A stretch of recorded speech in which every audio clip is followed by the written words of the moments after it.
Okay, let's dive right into this. Welcome to today's Explainer, where we're unpacking a truly wild collision of international trade tariffs, massive cross-border waste logistics, and cutting-edge AI technology. I mean, it honestly sounds like the plot of a near-future sci-fi thriller, but this is a very real, very high-stakes supply chain playing out right now between Ontario, Canada, and Michigan. So what actually happens when geopolitical trade walls threaten to shut down a multi-million-ton waste corridor? Well, you build a digital, sentient bridge to get around it. Let's explore exactly how this works. Here's our roadmap for unraveling this complex heist today. We'll hit the Great Trash Arbitrage, the USMCA tariff firewall, the digital refinery AI stack, building the Sentient Bridge, mining carbon gold, and finally, the 2034 capacity cliff. Section 1. The Great Trash Arbitrage. Why Ontario waste crosses the border. The sheer scale of this is absolutely staggering. Every single year, the state of Michigan imports 3.46 million tons of municipal solid waste, or MSW, directly from Ontario. Just to put that into perspective for you, this imported trash accounts for 14.35% of all the waste disposed of in Michigan landfills. It is a massive, constant convoy of material moving south across the border. But, why? Why on earth are we shipping trash internationally? Well, the answer is a giant economic gravity well. Just look at this cost disconnect. The receiving fee floor in the Greater Toronto Area is nearly 190 Canadian dollars per ton. Meanwhile, over in Michigan, their current accept side fee is just 36 cents. Yeah, 36 cents. Even if Michigan politicians successfully push through this massive 14 times fee hike they've been talking about to $5, it barely even makes a dent. Factoring in transport costs, Ontario waste can hit a Michigan landfill for roughly $33 to $40 a ton total. That's less than a quarter of the cost of keeping it in Ontario, so the arbitrage is just way too profitable to ignore. Moving on to Section 2, the USMCA tariff firewall, the impending geopolitical clock.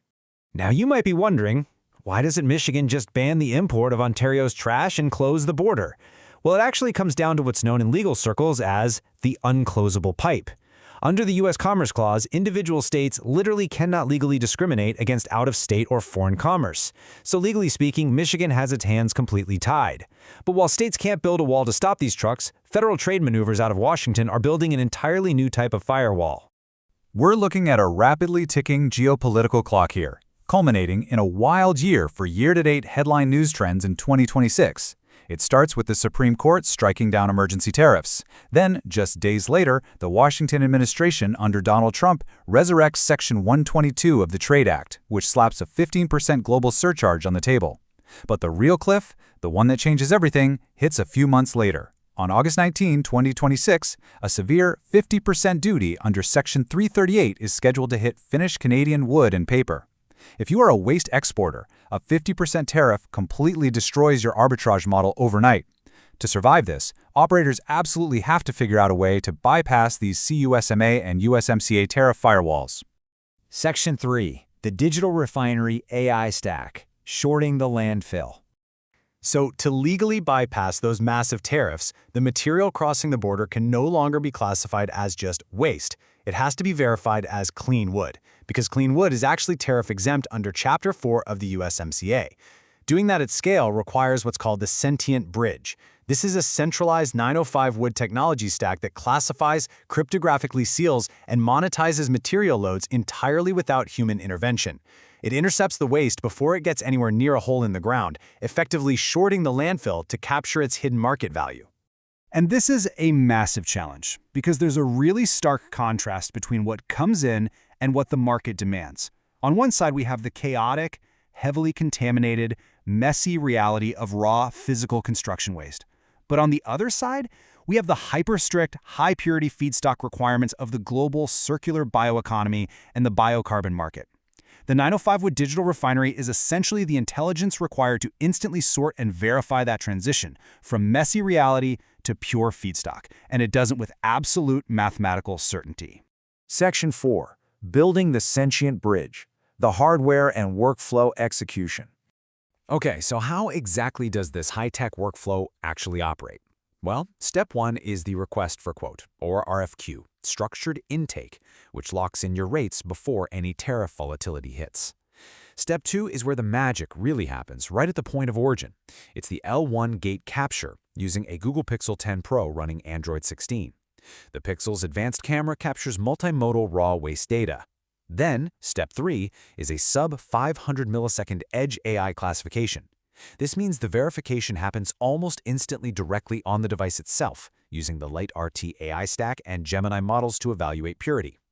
Finally, step 4 is a hold-to-seal cryptographic event that utilizes the Pixel's Titan M2 secure chip to permanently lock the GPS, the timestamp, and the AI classification into a completely tamper-evident digital record. And all of that secure hardware wizardry automatically generates the essential digital UI/UX and PDF documentation outputs without a human ever lifting a single finger. The Digital Refineries application outputs a USMCA Shield Certificate of Origin, which proves the wood is legally tariff-exempt under International Customs Code HS 3825.0. It generates electronic manifests to ensure full compliance with Ontario's strict environmental tracking rules, known as OREG 347. It produces a zero-levy report card for massive tax savings, and finally, it creates a cryptographic pointer for the Puro.Earth registry. It's essentially explainable compliance, creating a court-admissible digital twin for every single truckload. Section 5, Mining Carbon Gold, Turning Liabilities into Dividends. So, let's talk about the payout, starting with defense. Ontario utilizes the CIRCAL levy, which is basically a tax designed to financially penalize dumping mixed waste. If a load is deemed mixed, you get hit with a steep $60 per ton tax. But if the AI verifies that same load as clean dimensional wood, the levy instantly drops to just $5.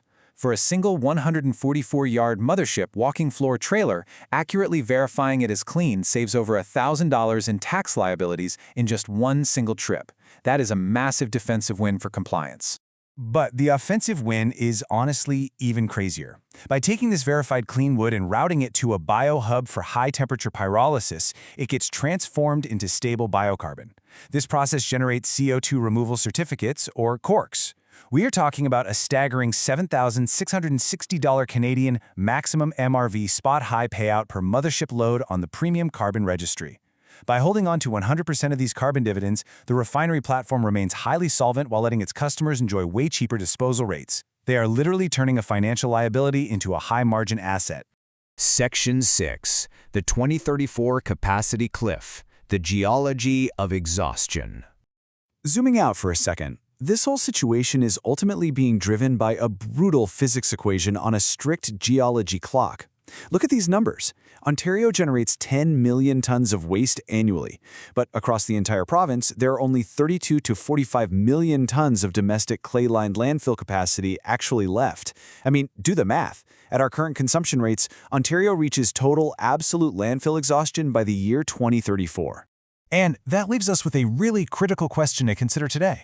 We're already seeing political moves being made right now in the news, like Ontario Premier Doug Ford pushing through the Dresden landfill expansion carve-out.